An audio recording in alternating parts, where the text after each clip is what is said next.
We've got a ton of news this week, so much so that I wasn't sure if I could fit it all into a single news video, but here we are. So since we got so much to talk about, let's not waste time dawdling and jump right in, yeah? So welcome to this week's Weekly Byte of MMORPG news. Before we do though, we're holding one of the largest MMO giveaways ever. 10 people will get to choose any MMORPG or expansion for an MMO they want if they win. All you need to do to participate and win is head on over to our website, mmobyte.tv, or use the link in the pinned comment or the description. It's that easy, and it's completely free.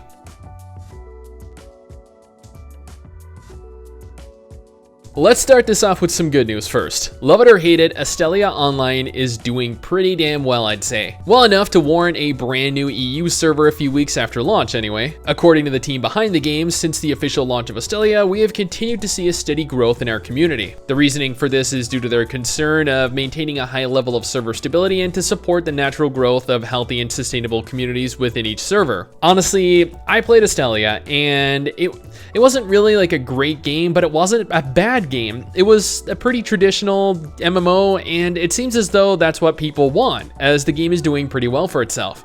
Despite popular belief, it is definitely noblesse online.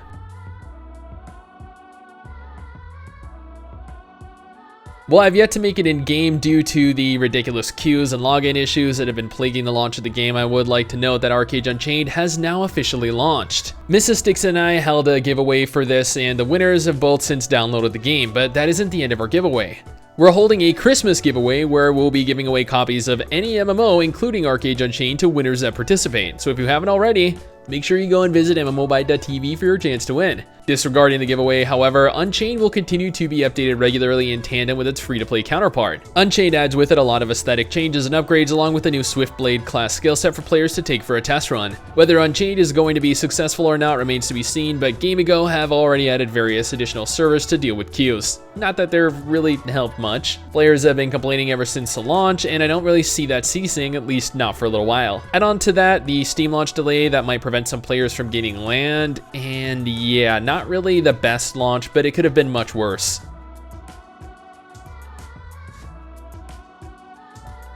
Fractured has had a few delays recently, but that all looks to be a thing of the past. The game had its first alpha test a little while ago and is currently gearing up for its second. The team behind Fractured confirmed that the second alpha test will be taking place in November, although an exact date has not been confirmed, nor has the duration of the alpha. Last week they had a small stress test that lasted a couple days, and additional stress tests in the future are a guarantee, so make sure to keep an eye on the game.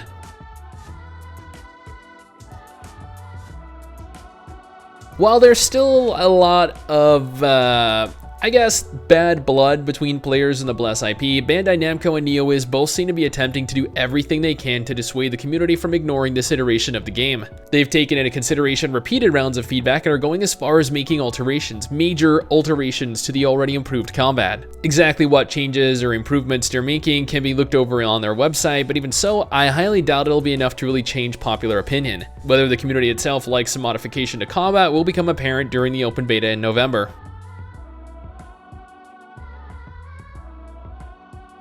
The Yellow King is a brand new MMO with a planned early access release date of November 21st. The game features a dark, massively multiplayer online world inspired by the horror writings of H.P. Lovecraft. Currently, no official release date has been given for a full launch, but nevertheless it is expected to release sometime in 2020. I love seeing new MMOs go into early access or beta testing, and this looks kinda interesting actually.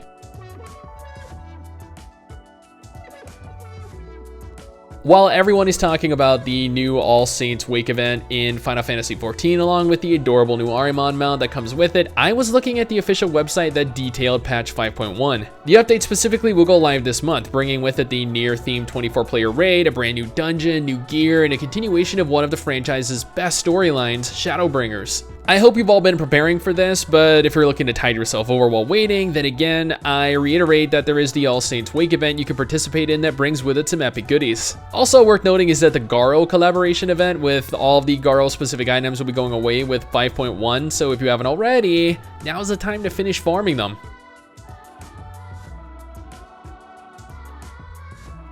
This one comes with a lot of controversy actually, but I will attempt to remain as objective as I can. Portalarium, the developers behind Shroud of the Avatar, have sold their game to Catnip Games. While that in and of itself isn't terrible news, this means that they are no longer required to hold up their promises to deliver any and all Kickstarter rewards. To add insult to injury, Portalarium is also mass purging the official forums of anyone that is questioning the decision to no longer go through with delivering the Kickstarter rewards. The reward in question was a signed book, however, they instead plan on delivering some in-game items in place of that book, which is a big middle finger to their community. Catnip Games is a studio that was established by Chris Spears, who served as CTO of Portalarium for over 6 years, and was then appointed as president of Portalarium this year. Just a little FYI there, make of that what you will.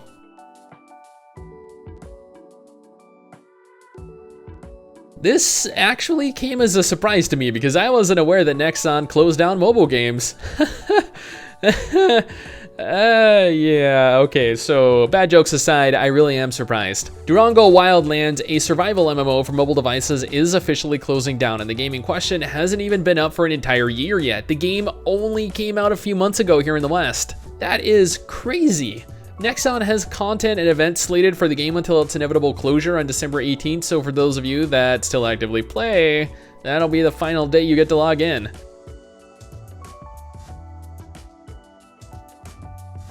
There is a lot of stuff happening on October 21st. Joining the long list of games with events planned is The Elder Scrolls Online and their upcoming Dragonhold DLC. Well, their PC release, as their console release of the DLC will hit the servers on November 5th. If you haven't already, then there's currently a prologue questline available to play through in preparation of the DLC, and it's completely free, meaning that you don't need to have purchased the DLC to participate. So if you have yet to play through it, or you're anticipating the Dragonhold DLC, you don't have that long to wait.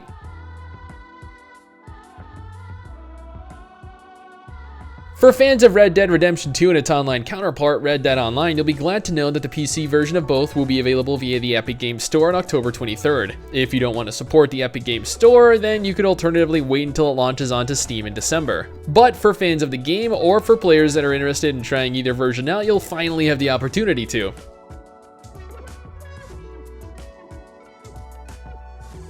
I never really expected to ever include Fiesta in a news segment, but here we are in 2019 talking about that desolate anime MMORPG Fiesta Online, and not for some amazing new addition or a huge overhaul or really anything impressive at all. Instead, GameGo is releasing a Battle Royale mode into the game, allowing players to, well, fight one another in a brand new PvP mode. Yeah. I highly doubt that this will do anything to assist the already dead game, but if they think a Battle Royale, something that every other game has tried and failed to implement, will help, more power to them. Shows the disconnect there with their player base, which is always very fun to see.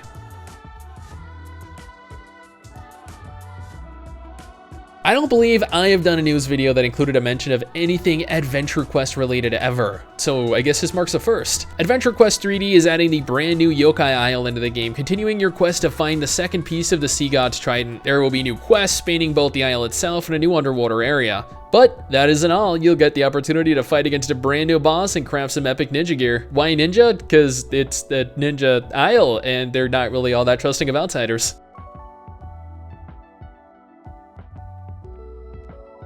While I am in the process of doing a dedicated Destiny 2 video now that it's launched its brand new Shadowkeep expansion, I would like to talk about it. If you weren't aware, Bungie and Destiny 2 broke away from Activision, gaining their freedom at last.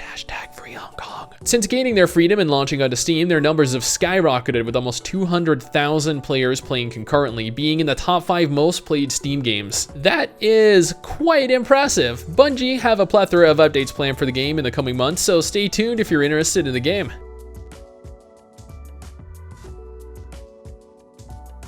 Black Desert is preparing for their new Great Expedition update on October 23rd, which, just a quick FYI, I will be doing a dedicated video on. The update in question is aimed out at the sea as opposed to the land for a change, bringing with it additions such as wind direction, ocean currents, a new UI, new ships to create a bartering system, and the ability to recruit a crew for your ship. You'll also be able to fight the giant Khan sea boss as well, which will require a lot of skill, some coordination, and, well, luck. Additional oceanic-themed updates are planned in the future in an attempt to make navigating the seas as exciting as the land. In preparation for the update, a plethora of prelude quests are being held for players to participate in to acquire ship parts before the Great Expedition goes live.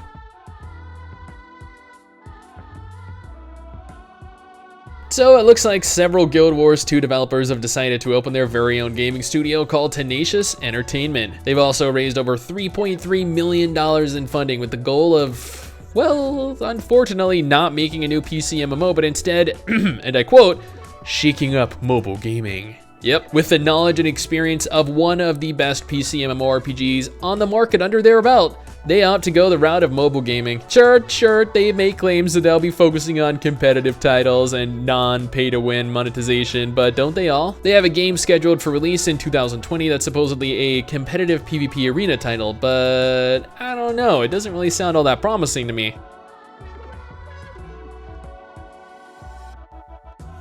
And finally, the topic I know a lot of you guys have been waiting for. Now, let me preface this by stating that I'm going to be completely objective here. This is not influenced by my personal opinions or any relationship I have with neither the people or the companies engaged in this situation. That being said, this whole Oath situation is, quite baffling. On the one hand, we have various YouTubers, MMO news websites, and even Reddit accusing ReadyUp Studios, the team behind the upcoming Oath MMORPG, of being a scam, or at the very least, of scamming Oceanspark Studios out of money, where this whole predicament started. Now, as I'm sure you're all aware, there are two sides to every story. On the one hand, Oceanspark Studios claimed that they were scammed out of money, to which ReadyUp Studios' claim is at least partially true. While ReadyUp have actual statements proving that Oceanspark were paid on various occasions, they have admitted to not paying them their final paycheck. This is due to what both parties confirm is an issue over Oceanspark using content that they didn't own the copyright to. While honestly, I feel as though ReadyUp could have very easily brought this to their attention and they could have moved beyond this, they refused to pay them their final paycheck while they confirmed the validity of the remainder of what they'd worked on.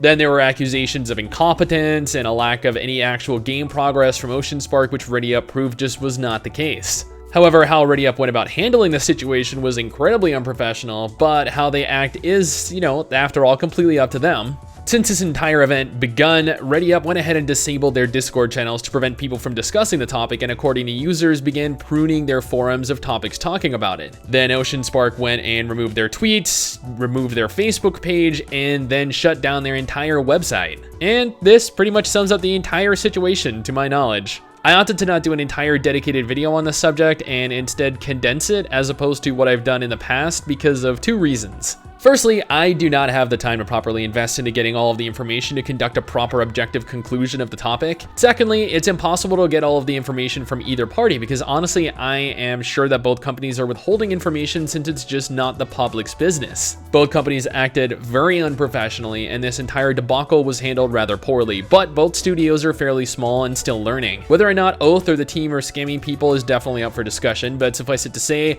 I am now a little dubious of the integrity of either. Again, that is just my opinion based on the opinion that both studios have presented to the public. And that covers the majority of MMO related news that I was made aware of over the last week. If you know anything that I missed, feel free to hit me up on Twitter or Instagram with a link to the article so I can talk about it. Anyway guys, that's it for me. Thanks for watching. Hopefully you enjoyed the video. Don't forget to subscribe for more content like this and I'll see you all next time. Peace.